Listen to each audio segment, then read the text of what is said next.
একইভাবে ডি এবং এর ঘর ফাঁকা আছে। তারপর সি ইজ টু ডি দেওয়া আছে, তাহলে সি এবং ডি এর ঘরে আমি লিখে দিলাম, সি এবং ডি এর ঘরে লিখে দিলাম 8 ইজ টু 9। তাহলে এই দুটো ঘর আমার ফাঁকা আছে, তাহলে আমি অনুপাত চিহ্নটা দিয়ে দেবো।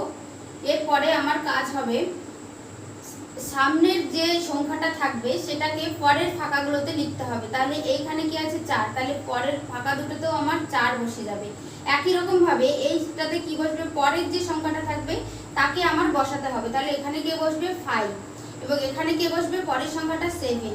এখানে কে বসে যাবে, যেহেতু 8 আছে তার সামনে দুটো ঘর ফাঁকা, সেই জন্য এখানেও 8 বসে যাবে, এখানেও 8 বসে যাবে।